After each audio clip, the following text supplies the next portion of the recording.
Inner Chaos by Grevin Hades. Chapter 12. The Next Day. Throbbing pain is what greeted Twilight this morning as she began to wake from her deep sleep. Her head pounded as though Pinkie Pie were dancing in and out of her thoughts, making certain to hit each step with resounding strength and accuracy, knocking everything she touched through a wall.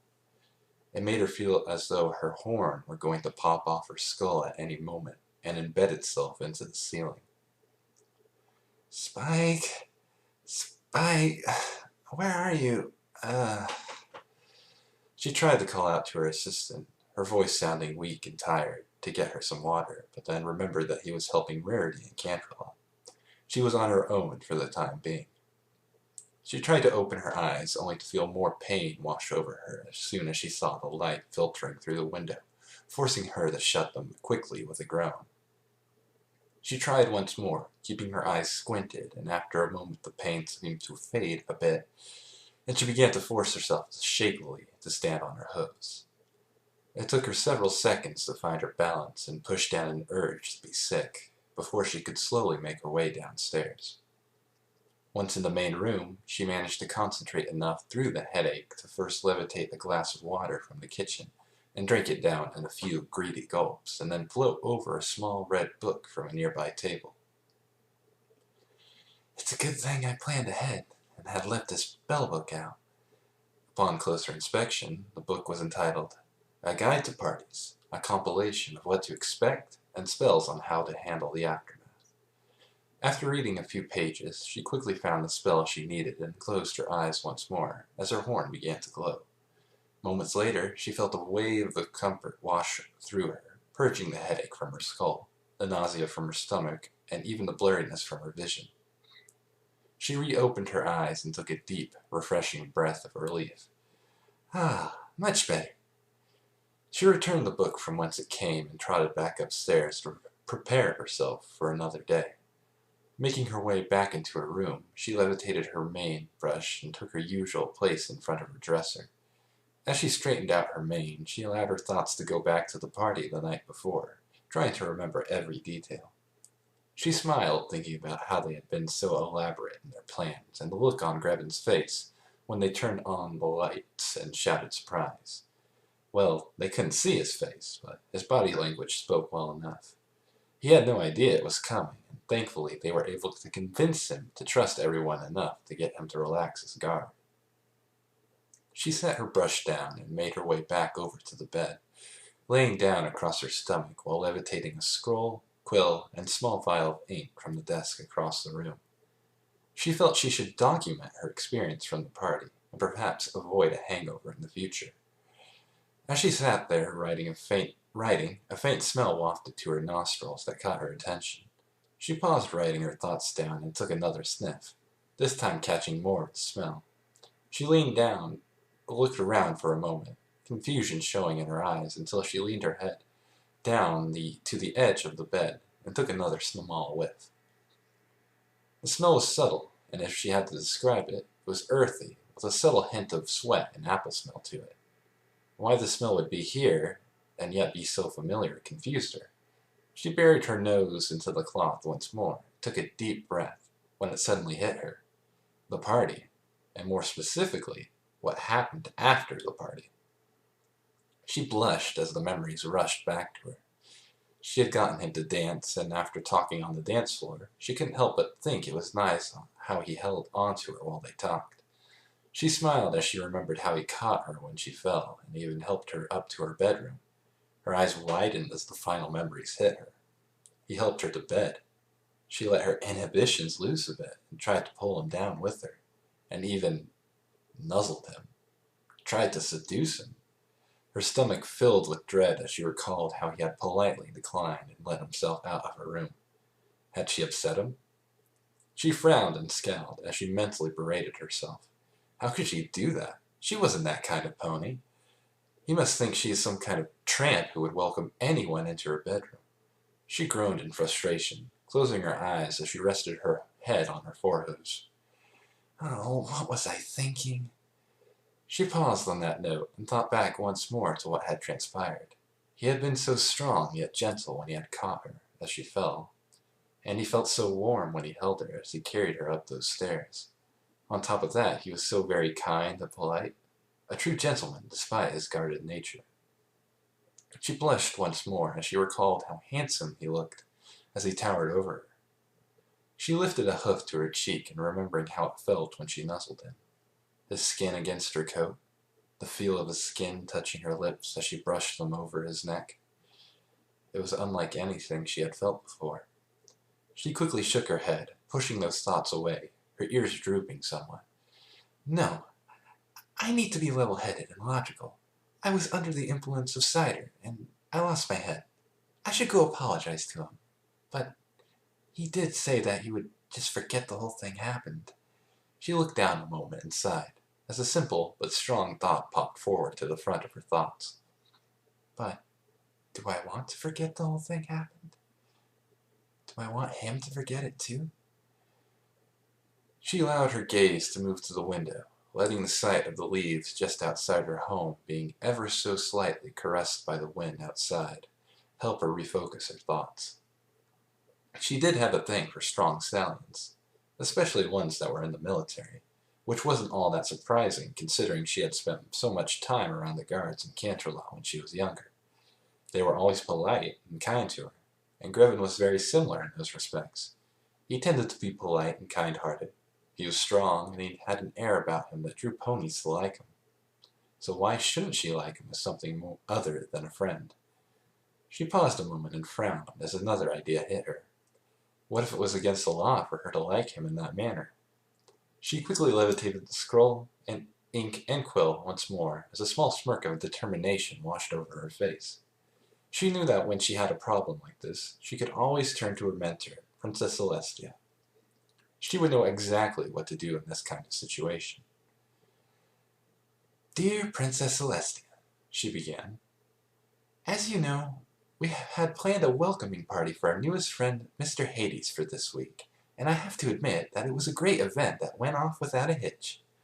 A majority of the town came out to greet him, and the party lasted for many hours. Grevin was nervous to be around all of us at first, but after a few moments he began to relax and enjoy himself. Later, towards the end of the evening, he was beginning to return to his habit of hiding in the shadows, but I, with some liquid courage, convinced him to dance for a few songs. I soon discovered that as we danced, I found myself feeling something beyond the usual warmth of friendship around him. Her writing paused as she lightly tapped a quill against her cheek, as she tried to choose her next words carefully. At the end of the party, he volunteered to help me back to my home, and actually ended up carrying me part of the way due to my carelessness. As he helped me, I found myself doing something which could have put our very friendship at risk. I tried to convince him to stay the night with me. I may have tried to kiss him. Needless to say, things did not quite work out, and while he told me that he forgave me, and that he would forget about all it, I find myself thinking more and more about it. Princess, I understand that relationships in Equestria are free and open for every pony. So stallions, mares, griffins, even donkeys can be with whoever they wish. But what about in his case, due to him not even being from Equestria? Any advice you may have would greatly be appreciated. In the meantime, I will do all I can to keep my friendship alive and well, no matter what. Your faithful student, Twilight Sparkle. She smiled as she put the finishing touches on the letter, and rolled it up. With Spike gone, she was going to have to try a new spell that she learned a few months back. This teleportation spell would allow her to send things to her mentor instantly, allowing the two to be in contact no matter how far apart they were. She closed her eyes and began to concentrate as a small ball of light began to glow at the tip of her horn. A deep, purple glow enveloped the scroll, and in a bright flash of light, it was gone, leaving a small bit of fading glitter in its wake. Satisfied, Twilight returned her quill and ink and jumped to her hooves, stretching some before making her way downstairs, a look of determination coming across her face.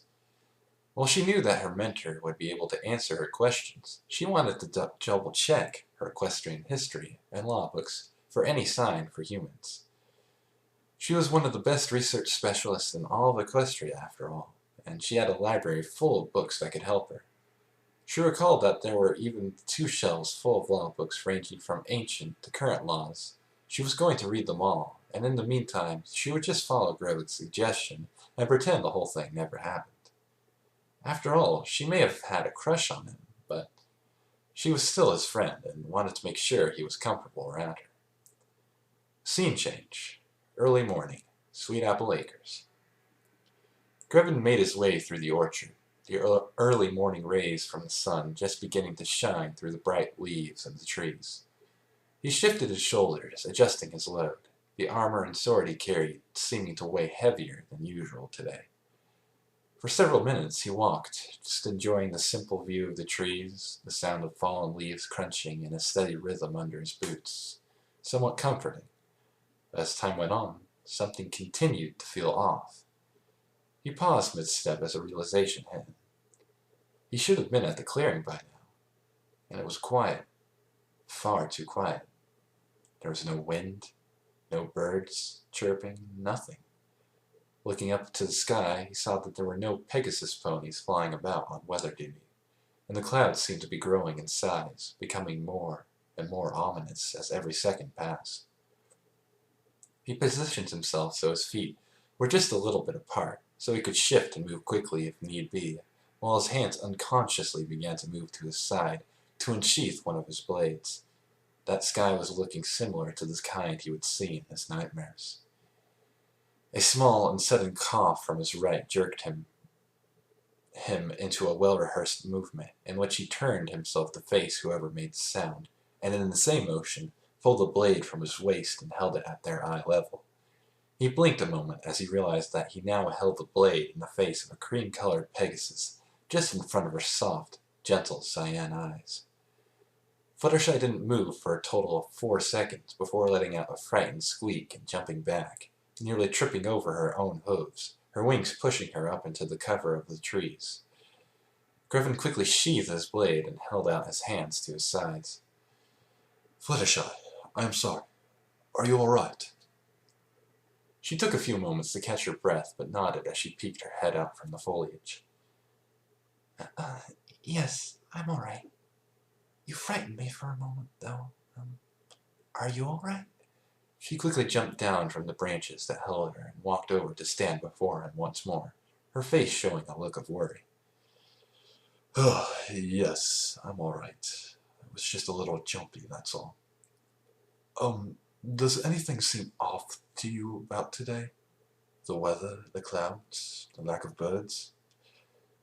She looked around a moment and shook her head, her pink mane flipping in front of her cyan eyes, hiding them from view as she lowered her gaze. No. Should there be? I can say there is if you want." He sighed and began to walk once more, hoping to find his practicing areas soon. "No, that's all right. Maybe I'm just feeling a little paranoid. After all, this is the longest amount of time I've gone without having a real fight on my hands, so I'm probably just getting jumpy." He reached up and ran his fingers through his hair a moment. "Maybe I should talk to Applejack, Twilight, heck, any pony about what other jobs I could do besides farm work." He was about to continue his thoughts when a soft, dark chuckle reached his ears from behind, but oddly, it sounded female. He paused mid-step and glanced over his shoulder, back at Fluttershy, who remained still, her head down and her eyes hidden. "Fluttershy, you disagree with me finding other work?" He glanced around, noticing how the sky continued to darken, causing the orchard to take on a very dark, ominous feeling. Slowly, he allowed his hand to slide back to the handle of his sword, while turning to face the now silent mare. "Fluttershy?" She slowly shook her head while keeping her eyes hidden from his sight. Grevin. You can't go and talk to others about finding some new work." Her voice had begun to change. It still sounded like Fluttershy, but something was off. It was as though she were herself becoming darker, evil. He frowned as he began to cautiously step closer to her. What do you mean? Why can't I see the others?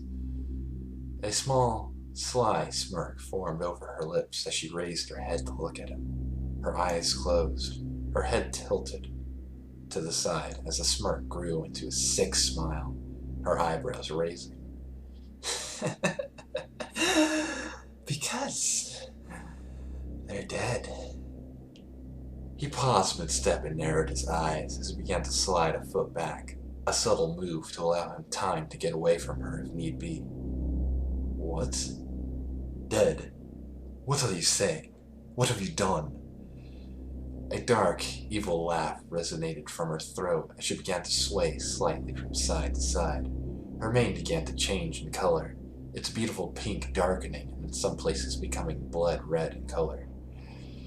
Her coat seemed to shift as well, more splotches of blood appearing on her, some even on her lips, giving her the look of something demonic. I killed them. All of them. He growled as he took a single step back, preparing himself to move away if she were to move towards him. He narrowed his eyes and slowly began to draw his weapon once more. What? What the hell are you talking about? It's clear you're not Fluttershy, or at least not the Fluttershy I know, so cut the crap and get to the point. She licked her lips, tasting some of the crimson, her smile growing, revealing slightly pointed teeth as she began to move into a light trot, circling around him in a steady, calculated pace. Oh, I'm me, Grevin. I've been thinking about you, even since you saved me. I realized that the accidents like the one that nearly killed me would continue to occur as long as you're alive. I went to the girls and told them my thoughts, but none of them listened, so I had to do something. She slowly opened her eyes, revealing to him that instead of her beautiful cyan eyes, she now had deep red eyes, outlined with a trace of black. She grinned now, seeing the look on his face, enjoying the way he ground his teeth, the sweat forming on his brow, the anger and worry in his eyes. I did the only thing I could do. She stopped herself in front of him and began to move forward, forcing him to step back as he tried to distance himself from her. I killed them. Grevin felt himself back up against the tree, and an invisible force quickly wrapped around his arms, pulling them back, causing his shoulders to bend to the point that they were almost snapping under the pressure, forcing him to drop his weapon. What? His mind raced as she moved closer and closer. This wasn't right. Fluttershy was a holder of an element of harmony. She would never attack her friends. On top of that, she resembled a strange mixture of demon and pony. It made no sense. She had to be an imposter. His thoughts were interrupted when he felt a pair of bloodied hooves land on his shoulders. Glancing back forward, he felt Fluttershy, now pressed close, her eyes mere inches from his. Her breath smelled as though her lungs were rotted, nearly making him vomit on the spot. I had to kill them. They would have tried to keep me from killing you. But don't worry, I took good care of the bodies. Would you like to see them? They're all here, you know. She turned her head, drawing his attention to something in the trees near them. Turning his gaze that direction, he felt a wave of disgust and nausea wash through him, nearly making him empty the contents of his stomach once more. The rest of the main six were hung up on 5 different trees, most clearly dead. Their coats were paled and bloody. Each one seemed to have been given a unique end. Twilight was nailed to a tree by her hooves. Her eyes were wide in fear. Tears of blood dried on her cheeks. Her horn broken, but jagged, with a piece taken from her head, now lodged in her chest, blood dripping from its jagged edges. Rainbow Dash was hung in a similar manner, except along with her hooves being nailed to the tree, her wings were as well, except they were severed on her back and are made to hang above her, making her look like some sick form of an agent. Her eyes were closed and her throat was cut, and dried blood covered her torso, running all the way down to her dull tail. Beady Pie's hair was straightened, and her bright eyes were gone, cut away, leaving nothing more than dark, empty sockets, smudges of crimson surrounding them. Her belly was cut open, causing her entrails to hang out, a grotesque sight, and a single stake was holding her to the tree, shoved through the center of her chest. Rarity was nearly unrecognizable. Her entire form was burned nearly to a crisp. Her hair was all but gone, her horn the only recognizable thing on her. To make matters worse, her entire form was hanging upside down on a rope tied to her rear hooves. He followed the rope up into the trees, and over a large, thick branch, and then down to the last pony in the group, Applejack. The orange farm pony hung with the rope tied around her neck, clearly broken. Her tongue sticking out, swollen and blue. One thing he was thankful for was that her famous Stetson hat covered her eyes, so that he wouldn't have to look at them. Despite the gruesome scene before him, Grevin had begun to realize what was going on, and as much as he wished to speak, he felt it would be best to stay silent, despite her taunting. What do you think of my work? Don't you like it? Do you have a favorite? I could end your life in that manner if you like. He waited for the right moment, and as those words left her lips, he slammed his head forward, striking her in a brutal headbutt. His vision faded for a moment as he heard the familiar snap of bone, and then the sound of her hitting the dirt while crying out in pain.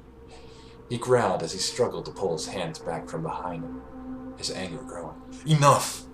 I know this isn't real. Show yourself and be done with this pathetic charade. The dark Fluttershy laughed as she brought a hoof to her bloody nose, her voice filled with an arrogant tone. You don't like me using this form? Very well then. She suddenly faded into a black, oily, tar-like substance which then melted into the earth, leaving him alone for a few moments, before another sultry voice sounded to his left. Well, if you don't like her partner, how about me? He growled and turned his head to see what he could only describe as a twisted form of Applejack. Her neck was still broken, a piece of rope still tied around it, making it sit at a twisted angle as she stood there. Her coat was duller and also blood-spattered. Her hat was missing, her mane was loose and flowing.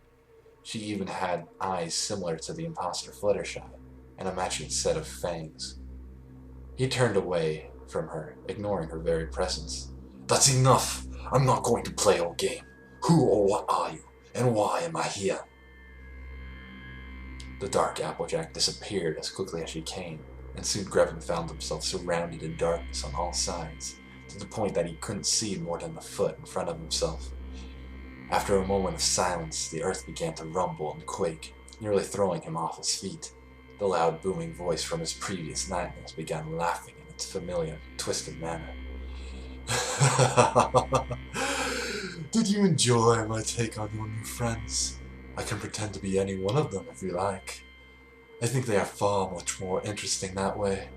Not nearly so goody-goody as the originals, and far more fun. He clenched his fist as he felt his temper begin to grow. I don't know who or what you are, and I don't care if what you have against me, but you leave my friends out of it.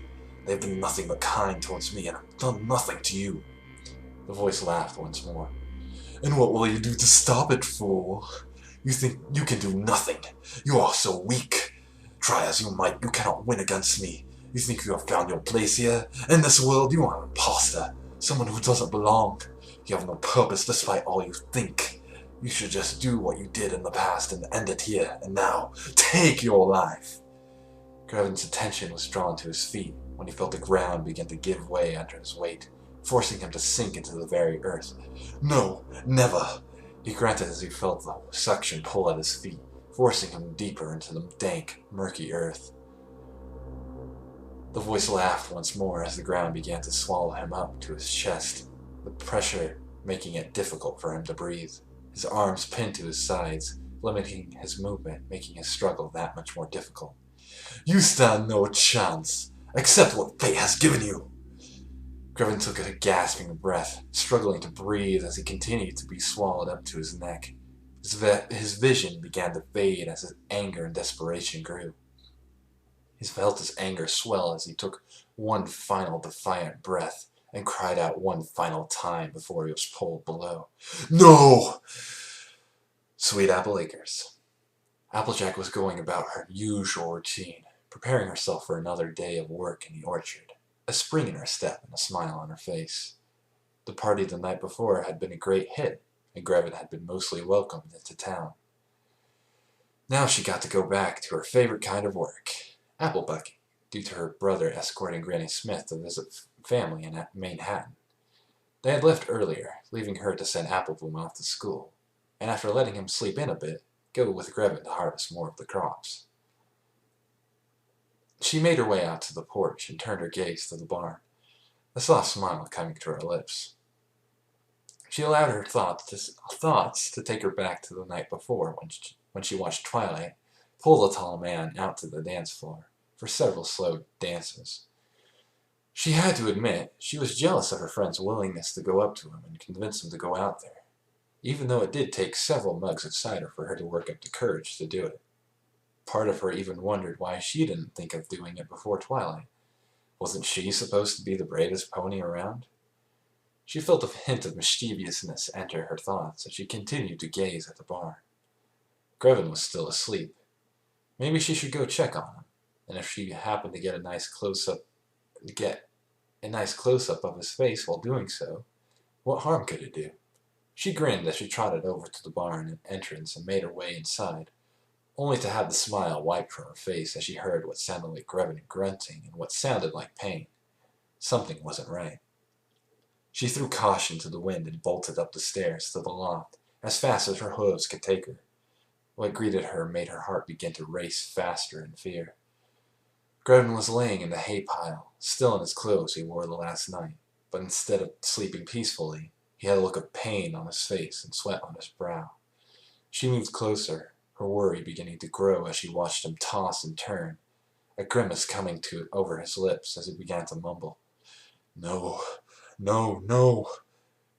His eyes suddenly snapped open as he bellowed, "No!" and sat up, knocking Applejack back to the floor, while his right hand reached to his back, where his weapon would usually be out of pure instinct. When his hand found nothing, he allowed it to return to his side, while he closed his eyes and tried to calm himself. For several moments there was no sound, except for his staggered, ragged breathing. Applejack's eyes were wide, her ears drooped in a worry as she tried to calm her nerves. Grevin? He took one final breath before turning his head to look at her, his eyes open once more. This time they were calm and collected. He frowned, seeing the look of worry in her eyes, and quickly moved to his knees, getting closer to her. Applejack? Applejack! You okay? Thank God. He reached out and lightly ran his fingers over her cheek and down her neck, checking to see if she was indeed unharmed. She blushed at his touch and for a moment enjoyed the feeling of his fingers running over her coat, but then came to her senses. She placed a soft hoof on his chest and pushed him back, bringing him back to reality. "Whoa there, Sugar Cube. You want to do that, you need to ask me out on a date first."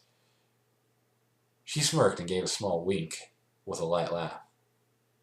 He blinked a moment at her words before his eyes widened in realization, and he jerked back a few feet from her, landing on his backside, using his hands to scoot himself back some. "Oh no, I'm sorry. I did not mean to do that. I just had a very vivid nightmare, and, well, I'm just glad you and the others are all right." Her eyes softened as she rose to her hooves, moving closer to him. "It's no problem. Are you all right?" He nodded slowly. "Yes." He took a moment to gather himself and noticed that he felt uncomfortably cool. Looking down at himself, he saw his shirt was soaked through with sweat. "Mostly. It looks like I need to clean up." He began to rise to his feet and brush the dust from his pant legs. "I'm going to go to the pond and wash up a little bit." She nodded, smiling once more as she straightened her Stetson on her head. "All right, if you're sure. Would you like a little company while you walk out there?" She looked to her side and lightly swirled her hoof in front of her with a cute little smile forming on her lips, doing a very good impression of Fluttershy. He paused mid-swipe and shifted his gaze to look at her, his cheeks taking on a small hint of red. He hoped he wasn't about to walk into another awkward situation like he had the night before. She laughed, realizing at how what she had said sounded. Sorry, I didn't mean that I would watch you get clean. Not that she would mind terribly, she thought. I would walk you out there and then keep my back turned while you wash up. He paused a moment and slowly nodded. I suppose that would be all right. I'm still sorry about earlier. I didn't mean to cause you any concern, nor did I mean to make you feel uncomfortable. He stood up to his full height and turned to a small pile of clothes in the corner, taking a few moments to pick up a new set to wear after his swim. He made a mental note to thank Rarity once again for providing him with new clothing so quickly. Without her, he would most likely have worn through his original garb within a few months, not to mention the smell. Applejack shook her head once more as she trotted past him, her blonde mane trailing behind her, and began to make her way to the barn's ground level. Shoot, Grabbin', I told you, it's no trouble. I'm just glad you're all right. Now let's get you cleaned up. I can smell you from here. She smirked as she made her way outside, and with him soon falling into step beside her. For a few minutes they walked in silence, with the two glancing at one another from time to time. Finally, Applejack couldn't take it anymore, and lightly cleared her throat. So, what was your nightmare about? He looked at her for a brief moment. A look of pain washed over his eyes, and then it was gone. Something quite terrible. I would prefer not to speak of it, to be honest. I'm sorry. She shook her head. That's all right. Well, were you able to get Twilight home all right? She seemed pretty out of it when she left. That filly drank more than I thought she would. I guess she did more than just get book learning and canter a lot. He visibly tensed, a blush coming to his cheeks, and then, just like before, he managed to push the emotional whip down, away from the front of his thoughts, hoping that the blush would leave his face quickly. Well, yes, we made it back to her home without trouble. She did almost have a hard fall, but I caught her. I ended up helping her up to her room and left as soon as she laid down. I think she didn't quite realize just how strong that cider was. Applejack noticed his tension and how he pushed it down, but decided not to ask her questions, despite the small concern she felt in her stomach. She smiled despite that and nodded, her green eyes shining. Yep, we apples take pride ourselves on all of our apple products. That special cider is a specialty of mine, actually. I learned how to make it when I was just a little fella with Granny Smith, and ever since it's had a bit more of a kick than before. He smiled a bit. It reminds me of the various drinks back in Bastion. Except your cider is a bit sweeter and has more of a bite than the majority of the drinks there. If I were not careful while drinking those, they would easily sneak up on me, and I'd end up waking up with one hell of a headache, and no memory of the night before. She grinned and lightly bumped into him with her hip, a small laugh escaping her lips. Heh, well now, it sounds like you might loosen up quite a bit then. Maybe we should have another party sometime and see what happens. You don't put lampshades on your head, do you? He smirked and shook his head. No, can't say I do. I really don't know how I would act under those circumstances. I've never really allowed myself to get to that point. She frowned a bit, looking over at him while quirking an eyebrow. You really like to keep yourself in check, don't you, Sugar Cube? Don't tell that to Pinky. She likes every pony to be totally relaxed. If she catches wind of that, she might try to keep you full of drinks at parties. She means well enough, but sometimes she takes things a little too far. I'll be certain not to say anything to her. As for keeping myself in check, well, that comes from my past. After my Manta saved me, I realized that I needed to be in better control of myself. So that's what I did. Applejack nodded, completely understanding where he was coming from. Looking off to the distance, she saw the pond come into view. "Looks like we're here. I'll take a seat behind a tree and give you some privacy." "Thank you." He stepped on ahead, letting her move herself behind a nearby tree. He waited till she was out of view for a few moments before quickly ridding himself of his foul-smelling clothing, and began to make his way into the cool but pleasant water. Applejack had her back to the tree she sat behind, with her eyes closed until she heard the familiar splash of water, signaling that he had jumped in. She smiled as she opened her eyes and looked over her shoulder to talk to him, while still keeping out of view. "How's the water, partner?" He dunked his head under the cool water for a moment, before standing up once more, pulling his hair back away from his eyes. "It's pretty good. Feels nice and cool. I think I need to make this a regular thing." He laid back and floated for a few seconds before dunking himself under once more, trying to wash the sweat from his form before he would turn to washing his clothing.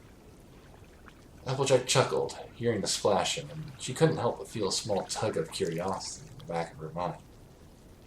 She had seen him from her window before, but she never saw him more than his face and forearms showing.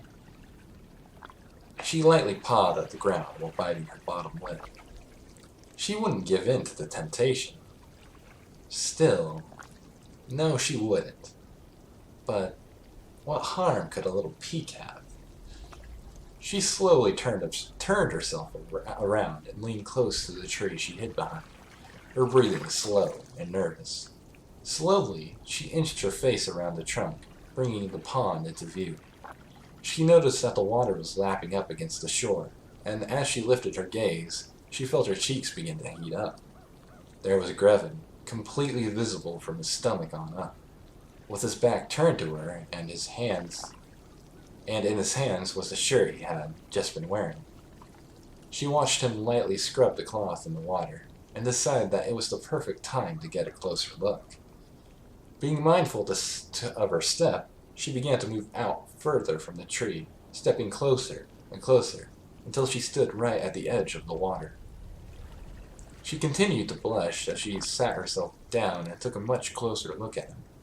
Her eyes widened as she took in how toned his biceps flexed as she washed his shirt. Her gaze then shifted towards his triceps and shoulder muscles, and finally his back.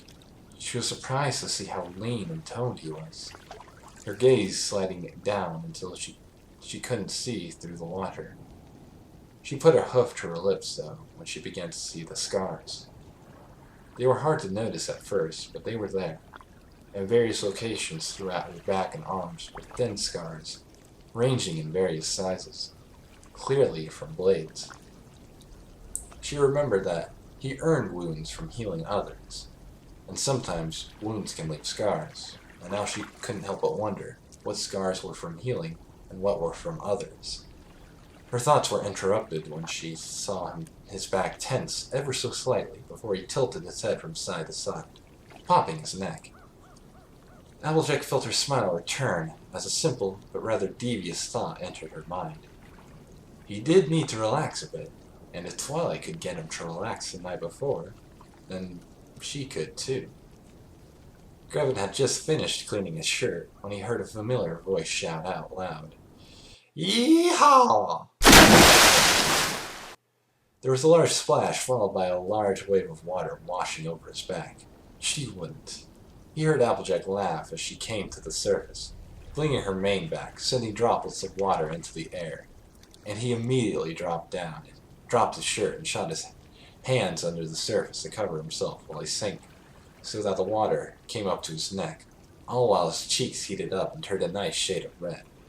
He glanced back over his shoulder and confirmed that the orange farm pony had indeed just jumped into the water with him, and was now floating on her back, her mane loose and spreading out in the water like a form of art. Applejack smirked as she floated in the water, and watched him sit neck deep in the pond, his blush so visible that she could see it on his ears. She found it cute. "Sorry, Graven. I couldn't resist hopping in the water and cooling off a bit. I know your kind finds clothing important, but we ponies aren't as squeamish about those kinds of things." She splashed some water at him, with a small laugh, and winked. "Heh. Besides, you need to loosen up some." He blinked and slowly turned his head around, glancing back at her, his cheeks still a bit red. Well, AJ, not to be rude, but I'm not exactly comfortable with this. Where I come from, it's, very improper to be nude in the presence of a member of the opposite sex. Well, anyone for that matter, unless they are in love, or along those lines. Applejack laughed a bit as she allowed herself to sit up and tread in the water, her mane spreading out around her, draping down her back somewhat. Shoot, you sound as uptight as Rarity. She glanced over at him and frowned a bit, her smile fading as her ears drooped. Her conscience was beginning to get to her. Perhaps she had stepped out of line. I'm sorry, Sugarcube. I didn't mean to upset you. We ponies tend not to think about things like that. I just wanted to help you relax. You seemed pretty tense after your nightmare, so I thought you would enjoy some silly fun. Guess I'm not as good at it as Pinkie Pie, though. He looked over at her, seeing the sad look in her normally bright green eyes made him feel rotten to the core. She had meant well, and he had all but pushed away her friendship. He sighed a bit and lightly scratched the back of his neck. Maybe he was overreacting. Look, I appreciate the thought. I really do. Perhaps in the future I can plan to wear some shorts and we can try that again. How does that sound? She perked back up, her smile returning once more as the light returned to her eyes, and her ears returned to their normal state. That sounds fair to me. She rolled back on her front and dunked her head under the water a moment, only to pop her head up once more, flinging her mane back and splashing Grevin across the face. He sputtered and shook his head, clearing his eyes and sighed a bit as he realized that, by the time they reached the pond and they had cleaned up, an hour had already passed. They needed to get some work done, but there was a problem. Applejack, shouldn't we be getting back to work? It's been an hour already. She smirked as she swam away from him a bit and nodded. Yep, I think you're right. We should probably get out of here and start busting our humps. He waited a moment, watching her as she floated there, waiting for her to move out of the water so he could do the same. After a few minutes, he cleared his throat, drawing her attention. Applejack, you said we needed to get to work, right? Yep. She nodded while returning to a floating position on her back, keeping one eye open, watching him quietly, a slight grin playing at her lips. So... He moved his eyes from her to the shore in a few moments, hoping she got the hint. She chuckled again and gave him a wink, as her eyes took on a slightly wicked gleam. Well, shoot, Sugarcube. I'm waiting on you to go first. His eyes widened as his cheeks reddened slightly, while he clenched his teeth. Son of a... Scene change. Ponyville Town Library. In the main room laid several books strewn across the floor and tables, all open to various pages in some form of organized chaos. In the center of the room sat a purple unicorn, with her head buried in another, ancient book that was being held up by a light, glowing purple glow. Twilight groaned in defeat as she slammed the book shut and levitated it back to the shelf she had pulled it from. Her mane was messy and unkempt. Her eyes were still looking slightly bloodshot. She had been at this for hours with no luck. She still had no idea how having feelings for someone like Grevin would be interpreted in equestrian law. There was literally nothing in her library to answer her question. She closed her eyes as her horn lit up, and the various books began to shift into the air and float all around her, returning to their respective shelves. Once that was finished, she rested her head on her forehooves and closed her eyes, another sigh escaping her. Nothing. There was nothing at all in all those books. Now what will I do? She looked out the window and frowned, seeing that the sun was nearly beginning to set its descent from the sky. She had spent nearly an entire day going through those books to no avail. She quickly got to her hooves and made her way into the kitchen. Perhaps a daisy and a fresh glass of water would help clear her mind and get her to focus. After a few moments later, she was enjoying the wonderful feeling of having a full stomach and a clearer head. Perhaps she was just overthinking things. Maybe she should just take things as they were, and just accept that what she feels is a silly little crush on Grevin. He wanted to be her friend, and she could accept that. After all, it only made sense. He was new to this world, and the only one of his kind. Combine that with the stress he had with being taken from his world, and it figured that romance was the last thing on his mind. Her thoughts were interrupted when a bright flash of light came from the next room. Her smile returned as she peeked her head around the doorway and saw a scroll with a royal seal resting on the table. The princess had written her back. She levitated the scroll over and quickly opened it, reading the contents as fast as she could. Dear Twilight Sparkle, from what you write, it sounds as though you had entered in a new area of learning regarding the magic of friendship and possibly love. Well, I could tell you exactly what to do in matters such as this. It is really best for every pony to make these discoveries on their own. As for your question about the legality of being able to date, well, of course it's legal. I do not recall any laws that prohibit such things, so our guest is free to follow the path his heart takes him on, as are you. I will give you one bit of advice, my dear student. Whatever you do, you should follow the path your heart takes you on, and don't try to allow yourself to be swayed too much by logic. Matters of the heart are not always logical. Twilight paused from her reading and sat back on her haunches, her eyes wide. I should follow my heart? But what if he gets angry with me? No, Twilight, don't overthink things. She blinked, seeing more writing further down the page. Now, my dear student, since the town has been introduced to Mr. Hades, I think it only right that my sister and I get to meet him as well. After all, he is a guest in our land, and we would love to learn from him and the world he comes from. We would also like to accompany him by train to Canterlot at the beginning of next week. We also invite you to bring your other friends along. It has been far too long since the holders of the Elements of Harmony have been to the castle for a relaxing visit. You will all be given rooms in the castle, and given a small stipend to spend at the markets in Canterlot. Think of it as a small vacation. I know that Shining Armor and Cadence are looking forward to your visit, and send their best. I look forward to seeing you all very soon. Sincerely, Princess Celestia. Twilight slowly set the letter down and took a few moments to let it all sink in. She, her, and her friends were all invited to Canterlot by the princess. This was tremendous. This was stupendous. This was great. She practically beamed at the thought of seeing her beloved teacher again, and on top of that, her BBBFF and her new sister-in-law, Cadence. She could show Grevin all around Canterlot, the library, the observatory, even the historical museum of Equestria. Then it hit her. She was going to have to take Grevin to Canterlot.